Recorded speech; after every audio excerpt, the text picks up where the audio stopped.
Welcome to Storytime with Karen and Kevin. Today, I'll be reading from the subreddit r/PettyRevenge, where OP's electrician skills really come in handy.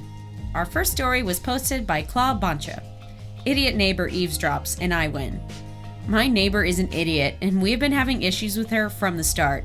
6-hour relentless dog barking 4 days a week for years, yelling at me for stealing water flowing downhill, dead rabbit on the doorstep, the usual property line arguments, emptying her toxic hot tub onto our property, lying by the hedges to spy on us, parties, noise, etc. Just run-of-the-mill bad neighbor stuff. Eventually, we built a giant fence and has kept the bullcrap to a minimum. Both yards have plenty of mature trees. We have 3 maples over 150 years old and a nearly 100-year-old birch, a 12-foot cedar hedge, add to that the giant fence, and daylight is at a minimum in our backyard in the summer. Idiot neighbor has 2 century-old trees and a very mature mulberry tree that hung over the fence in the only area that enjoys direct sunlight. Now, this part is entirely our fault.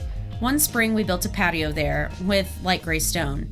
The mulberry tree has dark purple fruit and hers is extremely prolific. The week construction was finished was the week the berries ripened and began to drop in the slightest breeze. Sitting out there for any length of time, you would be pelted with berries leaving purple stains like you were shot with a paintball gun, and sweeping a path was the only way to not step on them. If this only lasted for a few weeks, it would be tolerable, but mulberries are in season all summer. The amount of birds that feasted on the fruit and promptly deposited bright purple bird crap on everything we owned outside was unbelievable. Purple bird crap dripped everywhere on the patio and beyond. We started putting tarps over the entire patio to collect the bird crap coated berries and emptying them into a bucket every time we wanted to use the patio. Remembering our neighbor's penchant for eavesdropping, I began to talk about mulberry wine, about how good my mulberry wine was and how this year's bumper crop of mulberries was going to make so much wine, and how we were going to go on vacation with all the money I was making from selling my mulberry moonshine. Visitors joined in on the act, claiming they could not wait for their allotment of my fabulous mulberry wine and offering bribes to be moved up the list. I do not make mulberry wine, never have, and would not start with mulberry bird poop wine. One rainy early summer night, I heard and felt a tremendous crash. I ran into the backyard. The largest limb from the mulberry tree was lying in my backyard. A chainsaw was sputtering on the other side of my giant fence.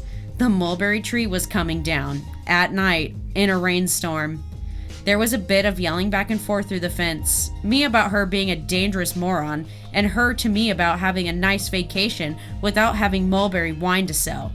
She continued to cut down the whole tree instead of just the limbs hanging over our property. I laughed myself into the house, not quite believing my ruse worked so well and revenge was finally mine, but that poor tree died needlessly. Not even a month later, a vicious storm blew through our area, splitting one of her mature trees in half and damaging the others so badly it had to be removed. Now the idiot has no trees, but all mine are still standing.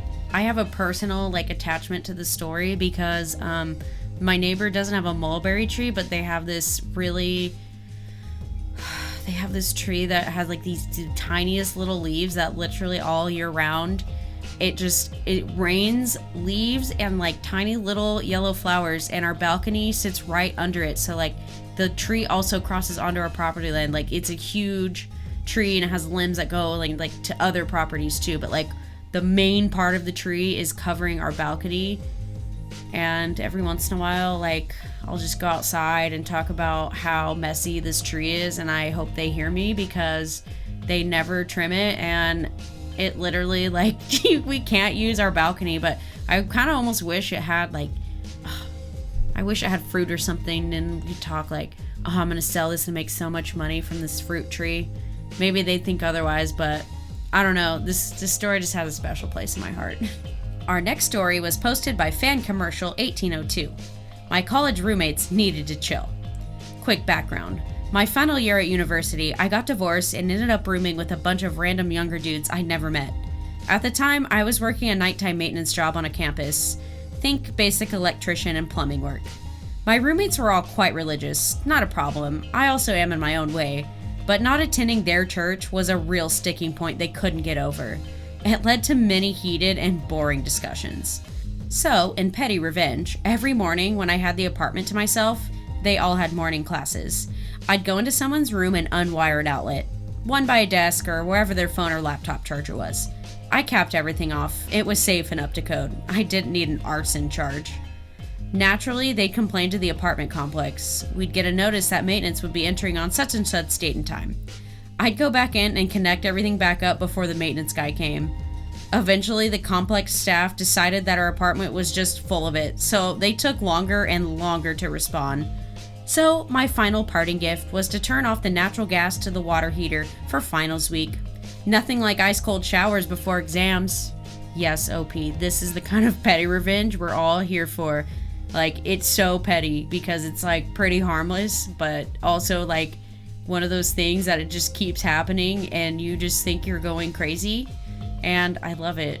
And there's a few roommates I kind of wish I could have done this to, but I don't have the kind of background to do that. So, I don't know. I love it. Good prank. Do it when you can.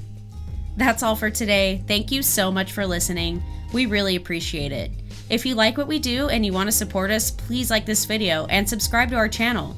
You can also become a donor on Anchor FM. See you next time. Bye.